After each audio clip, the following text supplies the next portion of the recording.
Bom dia.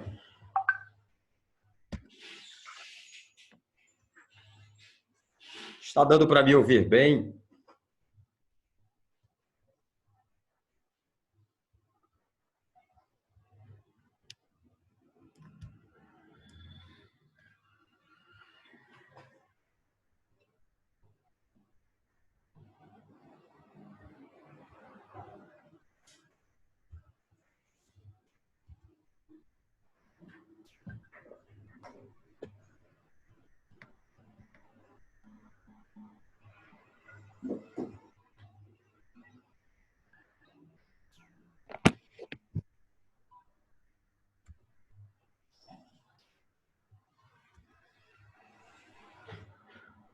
Bom dia, todos estão me ouvindo bem aí? O áudio está chegando legal?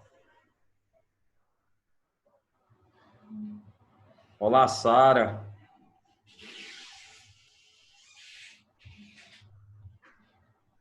Vamos começar a nossa aula sobre noções de estatística, pesquisa e representações gráficas. Nós vamos trabalhar com a parte de estatística básica 1, onde nós vamos ver essa pesquisa e essa representação gráfica. Espero que vocês atentem bem, a este assunto. É um assunto também que o Enem gosta já de cobrar questões gráficas, questão de medida de tendência central. Já vi também questões que eles abordam de medidas de dispersão. Mas vamos hoje ver alguns conceitos básicos, ok? Nós dividimos essa aula em duas partes. A primeira parte é essa que vocês vão ver hoje, que é a parte dessa pesquisa e dessas representações gráficas. Na outra aula, nós pretendemos trabalhar com tanto as medidas de tendência central, como também com as medidas de dispersão, focando sempre, a gente tenta ver aquilo que vocês têm que conhecer como básico, mas também aquilo que as provas por aí elas podem cobrar, tanto o Enem como concursos que vocês forem fazer. É interessante ter essas noções básicas, porque hoje, porcentagem, a parte de regrinha de 3, essa parte toda, ela é envolvida também em estatística, ok? Sara, tá dando para me ouvir bem aí? O áudio está chegando legal? Os demais também, o áudio está dando para chegar aí?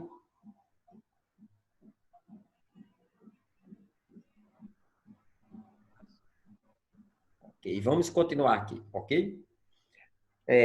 Nessa parte, eu trouxe uma noção inicial sobre a parte de estatística.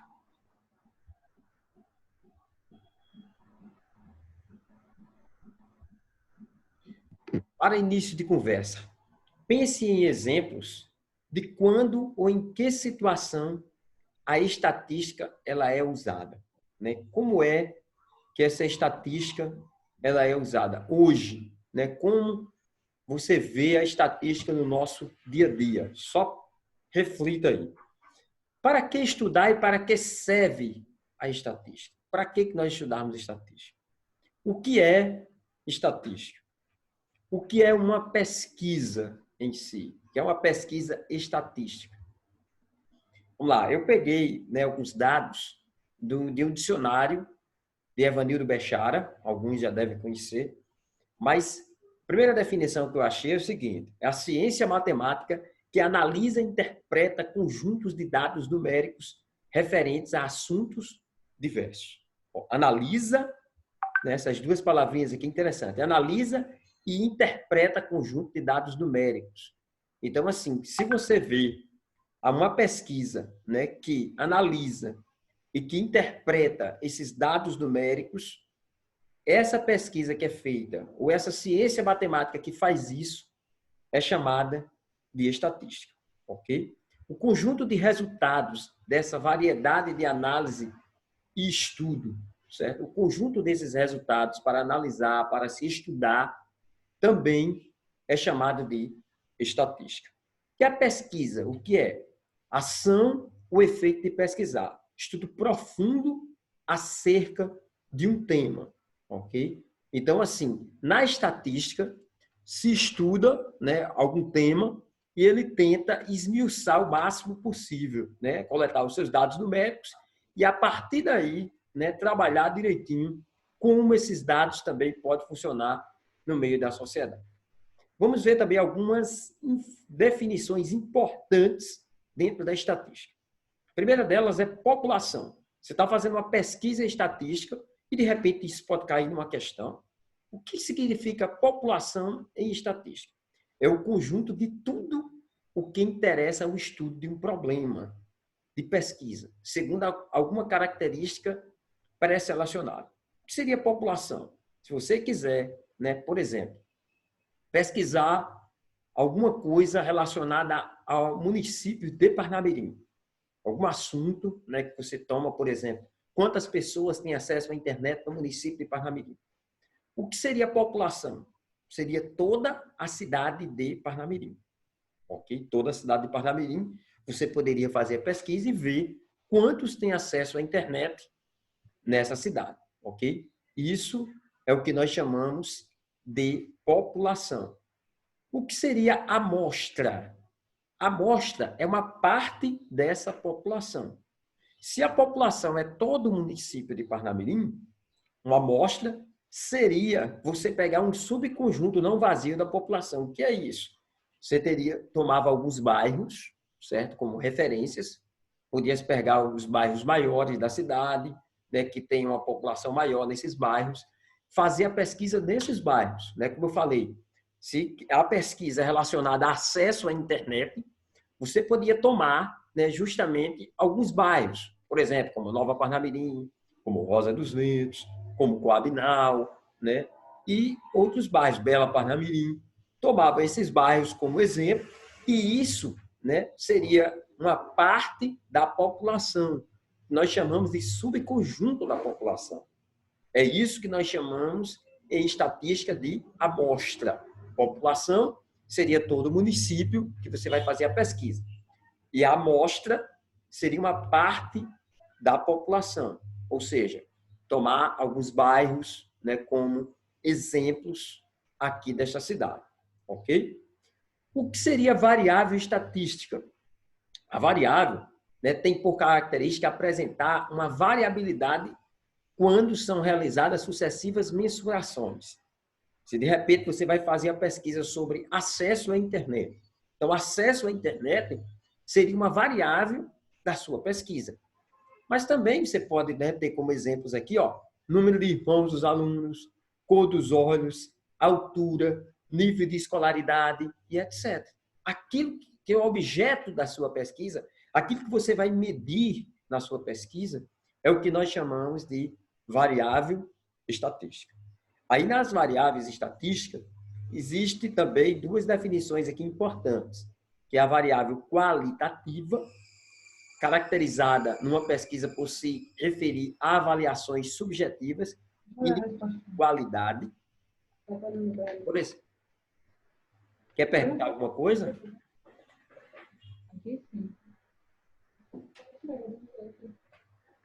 Nesse caso, gente, a gente percebe desses tipos aqui de variáveis, número de irmãos, cor dos olhos, qual seria a variável aqui qualitativa, né? Nessas aqui, nesses exemplos, a variável qualitativa seria o quê? Por exemplo, cor de olhos. Eu não vou dizer a cor dos olhos é 1, é 2, é 3, não tem como eu medir numericamente isso. Então, cor dos olhos é uma qualidade. Por ser uma qualidade que eu estou pesquisando, então a minha variável é chamada de qualitativa. Já a variável quantitativa tende, né, a medir dados numéricos. E se tende a medir dados numéricos, no caso, nós chamamos de quantitativa. E quais delas são quantitativas? Vamos observar aqui. Ó. Nesse caso aqui, nós temos número de irmãos, nós temos altura, ok?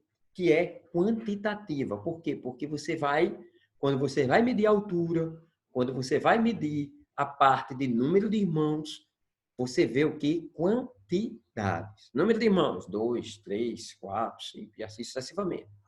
Se você for medir, por exemplo, a altura, é 1 metro e tanto, é 1,45 m, 1,65 m, 1,75 m. Então, tudo isso, né, quando está referindo-se a dados numéricos, na hora que você vai fazer a sua pesquisa, então nós dizemos que esse tipo de pesquisa se caracteriza como uma variável quantitativa. A qualitativa, como eu falei, indica qualidade. Se você vai pesquisar e a pessoa, na resposta, ela diz uma qualidade naquela sua pesquisa, nós dizemos que ela é qualitativa, ok? E aí, nós colocamos aqui as fases de uma pesquisa estatística. Como é que eu posso, né, realizar uma pesquisa estatística? Primeiro, é interessante você ver o tema, né, o tema que você vai pesquisar, né, de onde é que você realmente vai tirar essa pesquisa.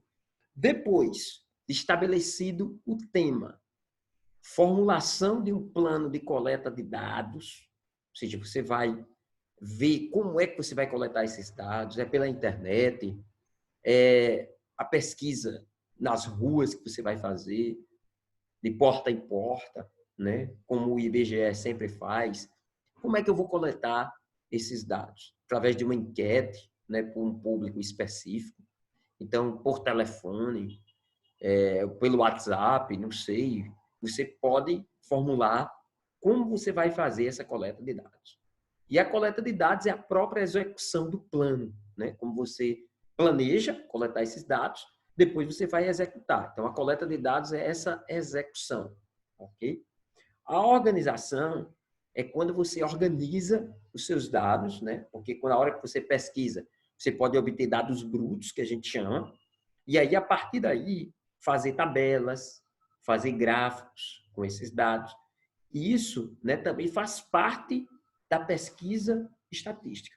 Não só você sair fazendo perguntas ou fazer enquete ou procurar na internet, mas também você pode, né, organizar esses dados. E depois da organização vem o quê? A análise. Quando você organiza esses dados em tabelas ou gráficos, né, você tem como ver, né, melhor esses dados depois de organizado, lógico. E aí você tem como tirar as suas conclusões. E ao tirar essas conclusões, você está fazendo o quê? Uma análise desses dados. Em seguida, você também pode fazer a apresentação dos dados coletados. Como é que você faz a apresentação? Você pode fazer a apresentação através de um data show, né? Através também da internet, através de amigos, você pode pegar esses dados e representar para eles. Então, depois de feito, né, todos esses passos aqui, o último é a parte da apresentação desses dados coletados em sua pesquisa.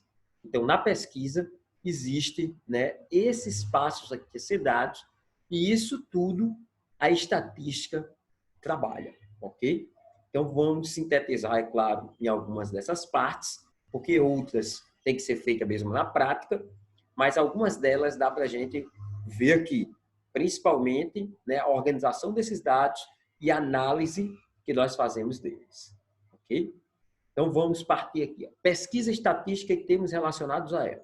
A gente organizou, né, alguns termos para vocês não esquecerem. Né? Fizemos tipo um organograma para fixar também esse tipo, né, esses tipos de conceitos. Porque a estatística, no início, a gente vai ver alguns conceitos e depois a gente vai partir para a prática mesmo. Então, só para ver se vocês entenderam, né, sobre a questão de variável. E agora nós vamos dizer mais um conceitozinho, valor da variável. qual é a disciplina favorita na escola? Uma pergunta pode ser feita. Qual é a sua disciplina favorita? Né? Quem dera que seja matemática, mas de repente você pode escolher português, pode escolher história, pode escolher inglês. Né? Cada um tem suas escolhas. Aí, nessa pergunta, né, que foi feita aqui, qual é a variável e qual o valor da variável? Quando se fala em qual é a disciplina favorita, disciplina em si é o que, gente? Disciplina. Essa palavrinha aqui, ela é a variável, ok? A variável é disciplina. E qual é o valor da variável? Língua portuguesa, matemática, ciências, história e por aí vai. São alguns exemplos, né, de disciplina que você pode escolher. Então, a variável seria justamente disciplina e o valor da variável seria a disciplina que você escolhe, ok? Como favorito. Agora, identifique a variável e o valor da variável na questão. Qual é o seu grau de instrução? Qual o seu grau de instrução? A gente vê aqui que a variável é o grau de instrução. E o valor da variável? É o que a pessoa pode responder. Se ela tem o ensino fundamental, se ela tem o ensino médio, se ela já tem o ensino superior, se tem mestrado, doutorado e etc. Então, a variável seria o grau de instrução, é basicamente aquele tema ou aquela pergunta que a gente está fazendo à pessoa, e o valor da variável seria aquilo que a pessoa está respondendo, ou pode responder, as hipóteses que a pessoa pode responder. Ok? Vamos adiante. Tipos de variável. Né? Aí nós já vimos isso aqui, né? Como eu falei para vocês, só em forma de organização. Né? Nós temos aí a variável dividida em qualitativa ou quantitativa. A qualitativa, ela tem ainda subdivisões, né? Que ela pode ser ordinal ou pode ser nominal. E essa ordinal, ela expõe uma qualidade e seus valores seguem uma ordem.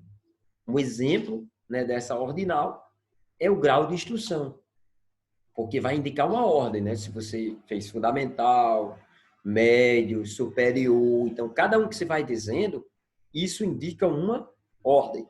Por isso que além dela ser qualitativa, né, porque vai indicar um nome ali, qualitativa, porém ela indica uma ordem, por isso que ela é ordinal. E aí, qualitativa nominal, simplesmente um nome, né? Aí quando nós fizemos, qual a sua disciplina, né, favorita?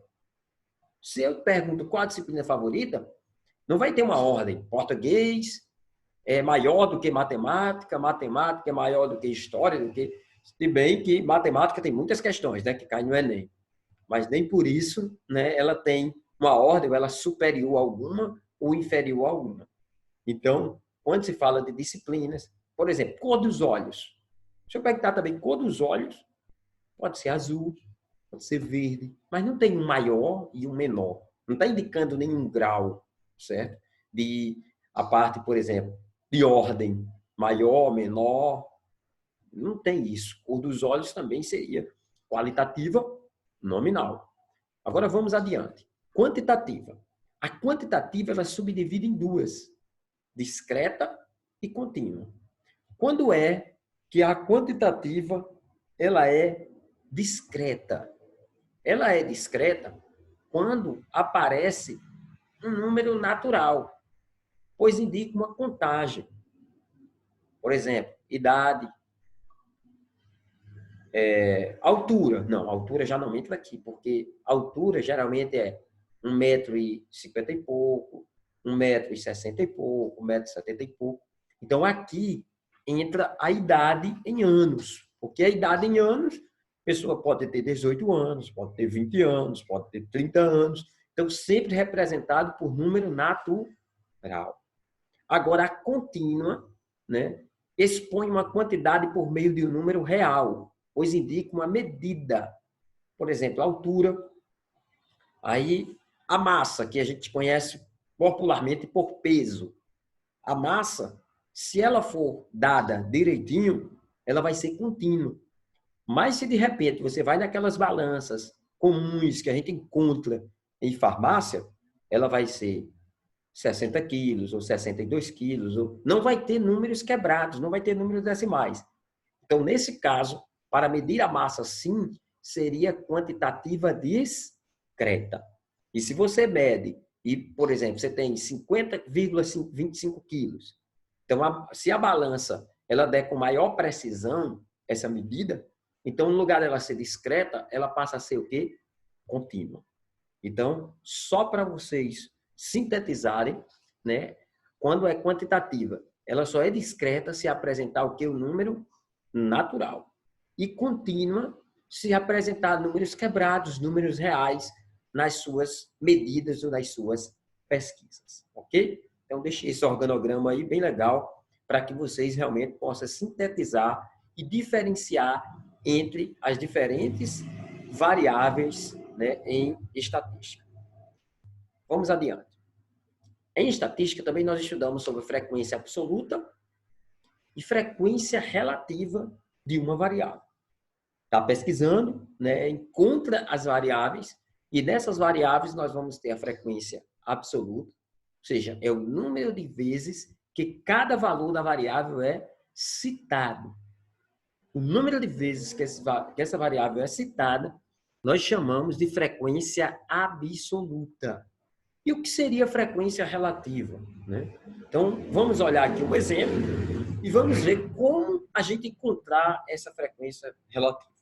No exemplo aqui, diz assim que foram entrevistados 20 alunos sobre o sabor de sorvete preferido deles e os resultados foram o seguinte: chocolate, 5, morango, 4, abacaxi, 10 e coco, 1. Nesse caso aqui, nós temos o que? A frequência absoluta. É quantas vezes cada um foi escolhido. E aí, se formos um pouquinho adiante, né, podemos apresentar esses valores também utilizando a frequência relativa. Como?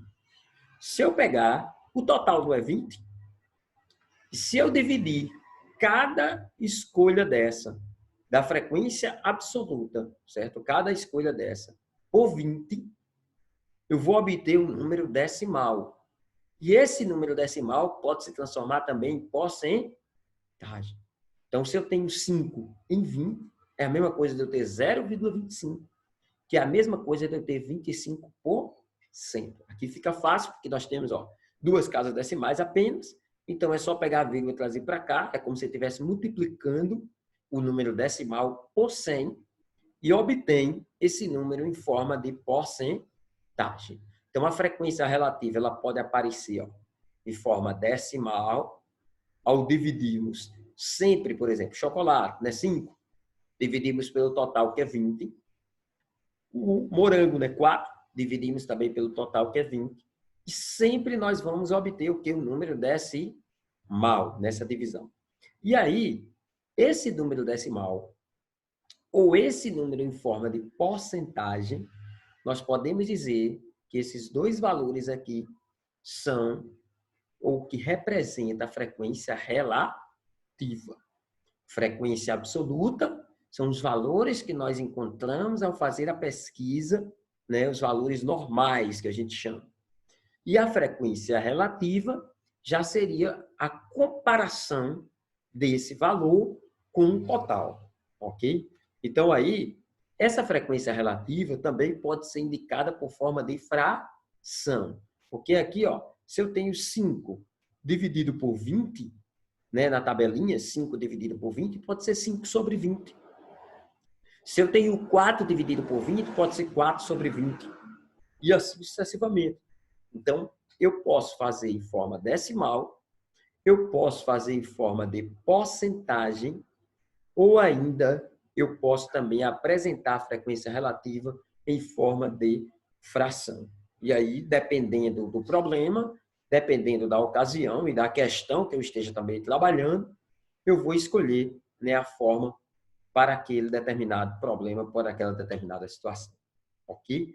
Então, só para relembrar, a frequência absoluta são os valores normais, como a gente encontra na pesquisa, e frequência relativa é justamente quando nós comparamos aquele dado com o total. Ok?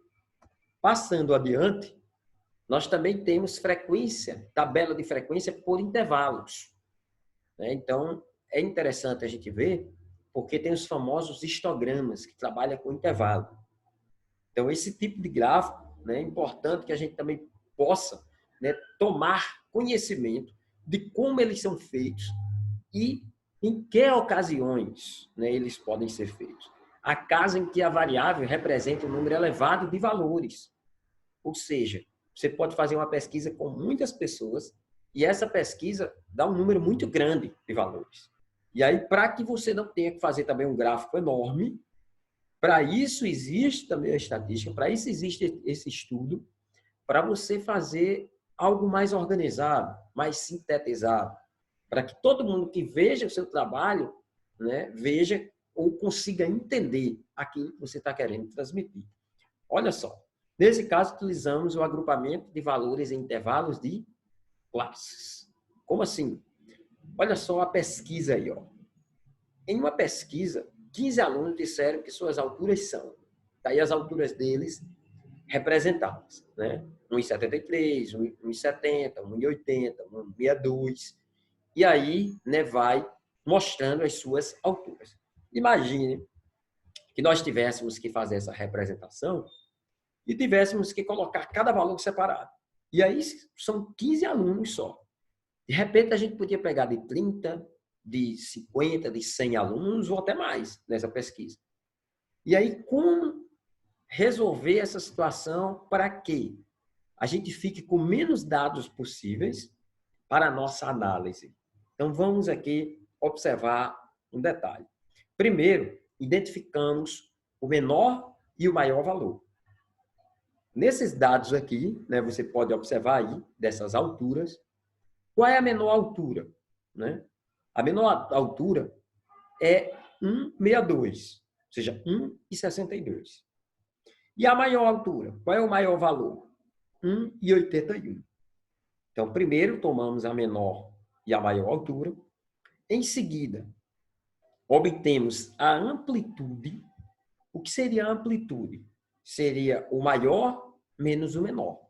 Se eu já peguei o maior e já peguei o menor, eu obtenho a amplitude subtraindo esses valores. E ao subtrair, pegar 1,81 menos 1,62, eu obtenho 0,19. Ao obter esse valor, que nós chamamos de amplitude, nós continuamos fazendo o seguinte: escolhemos um número de intervalos considerando o valor conveniente, um pouco acima da amplitude total, e determinamos a amplitude de cada intervalo. Como assim, professor? Nesse caso, vamos escolher 5 intervalos. Nesse caso, podíamos escolher mais. O exemplo, nós estamos colocando como 5 intervalos e o valor de 0,20. Por quê? Porque lá o que deu 0,19, para a divisão ia dar um número quebrado, qualquer intervalo que eu pegasse, já que 19 é um número primo. Então, pegamos um pouco acima, geralmente. É claro que se já desse 20, a gente podia pegar 22, podia pegar 24, mas como deu 19, peguei um pouco acima, peguei 20. Isso, essa amplitude sendo 20, me dá justamente a certeza, como eu estou escolhendo uma amplitude maior do que a que deu na diferença, eu tenho a certeza de que eu vou contemplar todos os valores dos meus intervalos. E aí eu escolhi o quê? 5 intervalos. Se eu escolhi 5 intervalos, eu pego o valor da amplitude que eu escolhi e divido pela quantidade de intervalos que eu quero. Ao dividir, eu obtenho 0,04. Ou seja, cada intervalo vai ser, da diferença de um para o outro, vai ser de 4 centésimos. E como é que nós vamos fazer isso? Veja bem, assim elaboramos a tabela de frequência. Como é essa tabela de frequência, professor? Vou explicar direitinho para vocês. Aproveitei e coloquei os valores aqui à esquerda. Vocês podem observar. Os valores estão à esquerda. E aí, a menor altura é 1,62. Se aqui, o intervalo, de cada intervalo, nós vamos ter uma amplitude de 0,04 de 1,62 mais 0,04 vai dar 1,66. Então, aqui nós pegamos a quantidade de pessoas, ó a contagem aqui, ó, gente, feita de forma bruta, como eu falei para vocês. Essa contagem, né, é feita a partir desses dados aqui, ó. Ou seja, peguei 162, ó, aqui 162, 163, olha aqui o outro 162. Então, seria 1, seria 2, seria 3, né? E quem mais? Está aparecendo lá 4 valores e 165, ok? Então, nesse caso aqui, nós temos, né, como pegar 4 pessoas que estejam na altura de 1,62 a 1,66. Lembrando que 1,66 não entra nessa primeira classe.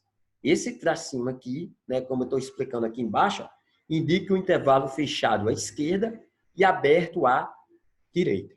Ou seja, 1,62 entra e 1,66 não entra. Onde é que 1,66 vai entrar? Vai entrar no segundo intervalo, que é de 1,66, aí mais 4 centésimos dá 1,70.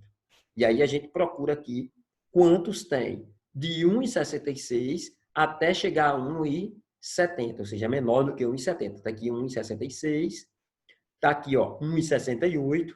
Então, são os dois valores que aparecem aqui, ó. 1,70 não entra nesse, gente. Entra já no seguinte. E assim sucessivamente. Veja que o último que eu encontrei aqui é 1,82. Aí você pode dizer, mas professor, 1,82 não está na lista. Pense bem. Aqui entra no máximo até 1,81. E 1,81 está aqui sim, ó, é a maior altura. Então, aqui eu contemplei, né, os 5 intervalos de classes que eu queria contemplar e assim realmente posso fazer a minha frequência absoluta. Feita a frequência absoluta, eu posso dividir cada valor desse pelo total e obtenho a frequência relativa em forma de porcentagem. E se você observar bem, né, o que eu tinha de vários números, ou seja, 15 alturas aqui, usando esse intervalo de classe, eu obtenho apenas 5, certo? Tempos aí para poder a gente trabalhar. Então, às vezes, as questões também trabalham com isso. E é interessante vocês saberem quem entra, quem não entra, os valores, para na hora de vocês calcularem, né, algum resultado que a questão deseja. Então, é interessante saber como é que monta para depois saber interpretar as questões que vêm, ok? Tranquilo até aí? Então, vamos adiante. Isso aqui é a parte de intervalos de classe. Qualquer dúvida, volta um pouquinho o vídeo, né, que você vai também conseguir assimilar melhor, ok? Então, vamos adiante. Agora, vamos para a parte gráfica, né? Nós vimos como fazer as pesquisas, agora vamos aos tipos de gráficos que nós temos. Essa parte aqui é uma parte mais rápida, né? Interessante vocês também saberem, porque tem vários tipos de gráficos. Nós vamos apresentar alguns aqui, ok? Então, vamos adiante. Gráfico de segmentos ou gráfico de linha, né? Se vocês forem observar aí, ó, à sua esquerda, né? Nós temos a nossa esquerda aqui, ó, os meses, né? Mostrando aqui número de livros retirados, né? Uma situação, por exemplo, uma biblioteca, onde tinha livros emprestados e foi feito o registro, né? E aqui os meses e aqui os livros retirados. E a partir desses dados foi montado, né? Foi organizado esse gráfico.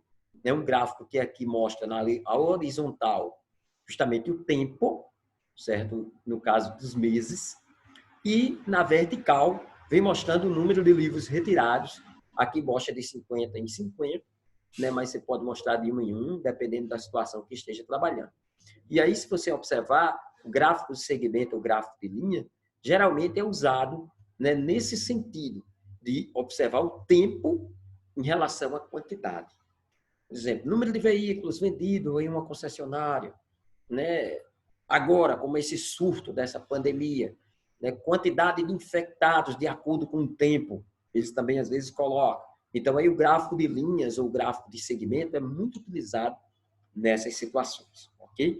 E aí a sua interpretação é fácil, né? Porque cada mês aqui, ó, só pelo gráfico, sem ter a tabela, dá para a gente identificar, né? Mês de abril, 250, mês de maio, né? Também 250, mês de junho, 200, e assim sucessivamente. Vamos adiante. Agora, o gráfico de barras, o gráfico de colunas, também muito utilizado, né? Que pode também relacionar essa parte de tempo a quantidades, mas, né, fizemos aqui um outro exemplo para vocês constatarem. A tabela abaixo mostra as frequências de vitórias, empates e derrotas de um time de futebol. Tá aí, mostrando, né, a quantidade de vitórias aqui, que são 10, a quantidade de empate, que são 4, e a quantidade de derrota, que são 6. Então, aqui o número dos resultados, né, que está mostrando aqui nas barrinhas verticais, ó, que aqui é chamado de gráfico de colunas, né, quando as barras estão verticais. E também nós temos o outro gráfico, que foi feito a partir da frequência relativa.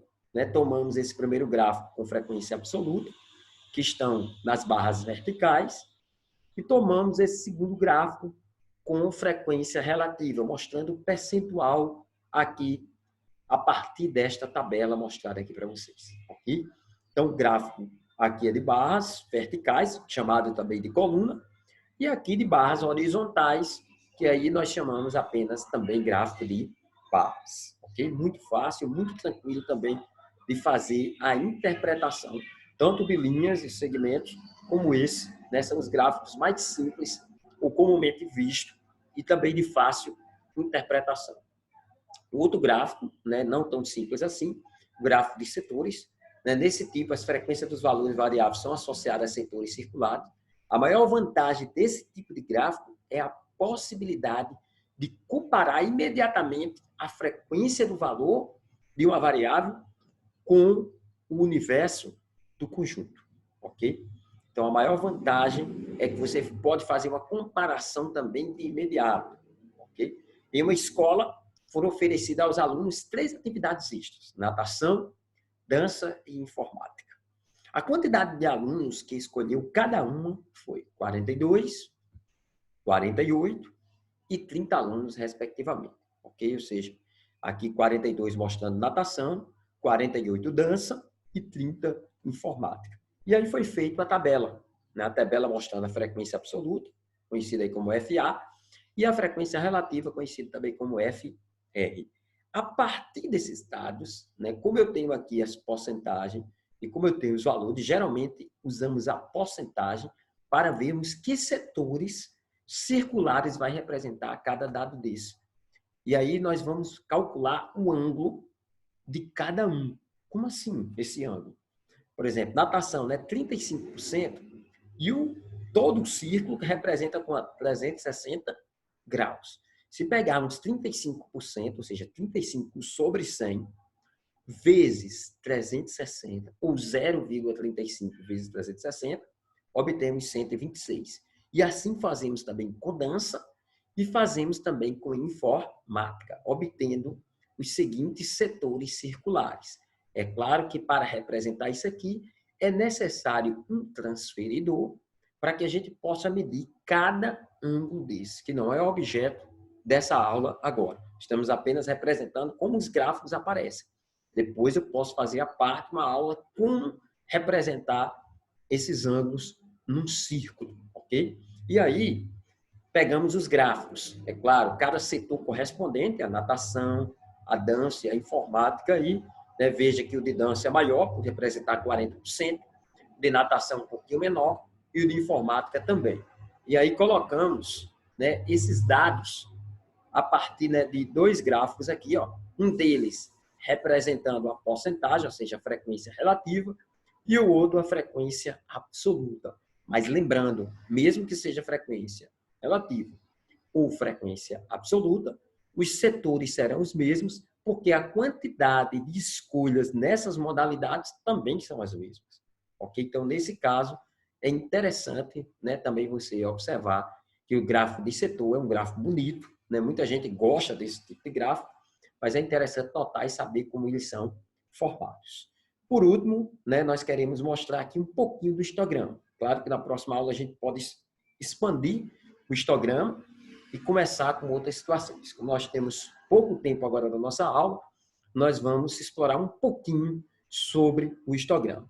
Quando os dados estão agrupados em classe, podemos representá-lo graficamente utilizando o histograma. Como eu mostrei anteriormente, aqueles dados que foram, né, colocados em classes, né, realmente podemos representar por esse tipo de gráfico. Como é o histograma, por exemplo. Aqui nós temos umas notas de 0 a 2, de 2 a 4, 2. E aí, se você observar, é um estilo de um gráfico de colunas, só que justapostos, né? Eles são colados um ao outro. Porque, por exemplo, esse 1 aqui representa de 0 a 2. Esse 2 aqui representa de 2 a 4. Esse 7 aqui representa de